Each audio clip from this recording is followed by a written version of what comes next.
Transmission company हमें मसले हो गए थे, आजकल भी होते रहते हैं। वफाक हमारा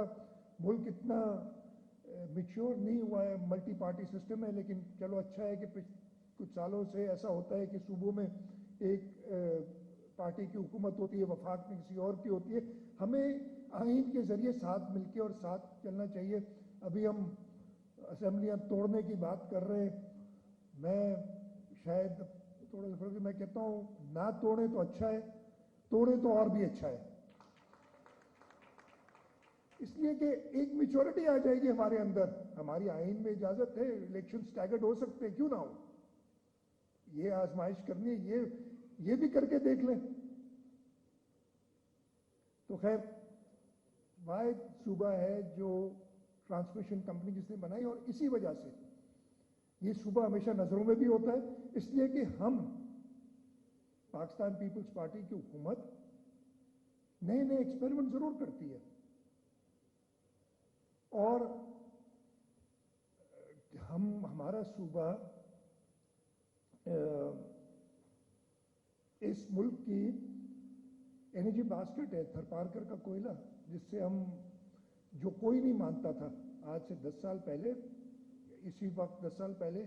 कोई बिलीव नहीं करता था, लेकिन हम तकरीबन 3000 मेगावाट के करीब इस वक्त प्रोड्यूस कर रहे हैं। हम विंड एनर्जी पे प्रोजेक्ट्स कर रहे हैं, हम सोलर एनर्जी पे प्रोजेक्ट्स कर रहे हैं। तो मैं सिर्फ ये बताना चाहता था कि ठीक है, सकाफती एरिया में तो हम थोड़ा, और उसमें भी सरदार शाह साहब, मेरे ख्याल है जितनी इवेंट्स सूबा सिंध में होते हैं और किसी सूबे में नहीं होते, सवाल ही नहीं पैदा। मैं ये क्लेम कर सकता हूँ विदाउट नोइंग के हो नहीं सकता, इसलिए कि जितने फोकस हम डालते हैं, और हमारे मिनिस्टर साहब हैं, इन्हें हम कोई और रिस्पॉन्सिबिलिटी भी देते हैं तो आगे खुद कहते हैं मैं कल्चर मुझसे नहीं लेना, बाकी आपकी मर्जी, आप ले ना दे कोई चीज़, इसलिए कि एक पैशन के साथ काम कर रहे हैं। तो इंशाल्लाह ताला इस सूबे को हम और आगे ले जाएंगे, और इसी सूबे के ज़रिए, इस सूबे में काम करके हम पाकिस्तान को और आगे ले जाएंगे, और मुझे पूरा यकीन है कि ये हम करके दिखाएंगे। और ये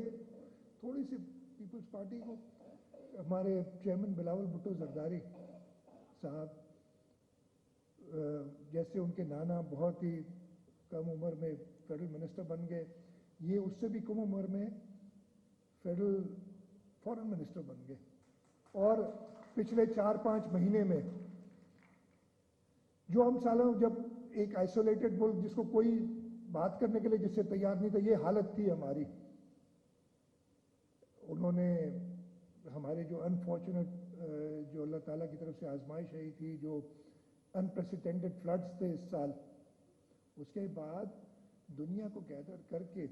जो लॉस एंड डैमेज का कॉन्सेप्ट, इधर आए हुए थे यूएन सेक्रेटरी जनरल, उनके सामने बात हुई सारी, मेरे सामने बात हुई, यूनाइटेड नेशंस में गए,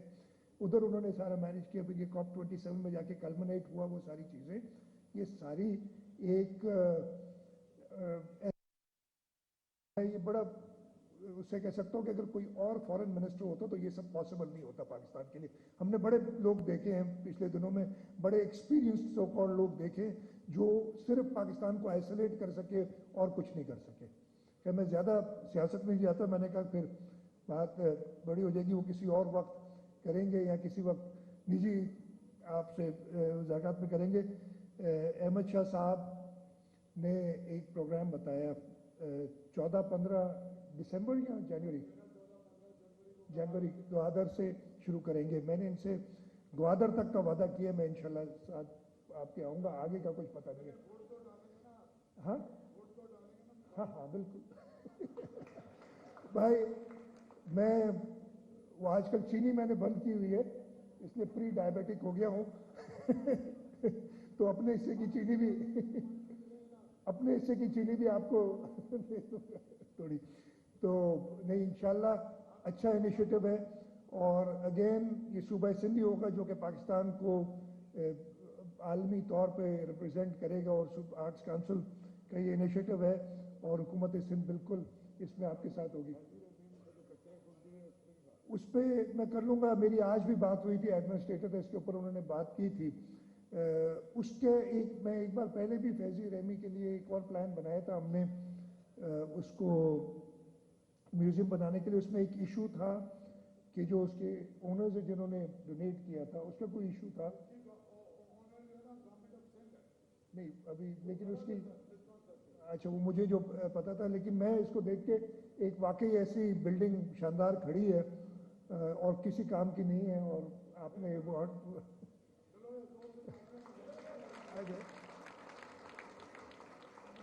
अहमद शाह समझते हैं कि हुकूमती काम ऐसे होते जोर से तालियां बजाई सारा काम हो गया, ऐसे नहीं होता बहुत पापड़ बेचने पड़ते हैं खैर इंशाल्लाह ताला। लेकिन मैं वही कहूँगा कि इस बिल्डिंग को बिल्कुल, और मैं ये तो जिनसे कहूँगा कि आर्ट्स काउंसिल से शायद कोई और बेहतर इदारा ना हो जो इसको इस्तेमाल में ला सके और सही काम कर सके, लेकिन हम KMC इसलिए कि उसकी ओनरशिप उनके पास है, ज़रूर उनसे बात करनी होगी और काम करना होगा। तो आपका जो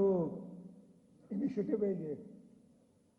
हम बिल्कुल सिंध हुकूमत आपके साथ है, हमारी सपोर्ट आपके साथ रहेगी और इंशाल्लाह ताला जैसे और बहुत सारी कामयाबियाँ हुई हैं आपको ये भी एक कामयाब इनिशिएटिव होगा जो होगा। मैं एक बार फिर शुक्रगुजार हूँ आए, जैसे मैंने कहा मैंने आते हुए इन्होंने मुझे एक और दावत दी है कि फलानी वक्त पे आ जाएगा। नहीं वोट टेकिंग नहीं, वो वोट टेकिंग तो कर ही लूँगा, नहीं गवादर नहीं, आपने देखे भूल गए नहीं कहते, न्यूयॉर्क भी नहीं, न्यूयॉर्क में नहीं आ रहा ये भूल जाते हैं। आपने मुझे कहा था चुपचाप से एक दिन आ जाइएगा महफिले मुशायरा, वो इंशाल्लाह ताला कोशिश करूंगा कि टाइम निकाल के मैं कुछ देर और आपके साथ बिताऊं ताकि कुछ सीख लूं और अगली दफ़े जब मैं तकरीर करूं तो कोई ऐसी तकरीर करूं जिससे आप सब महसूस हों। आपका आर्ट्स काउंसिल का बहुत बहुत शुक्रिया और एक बार फिर मैं जो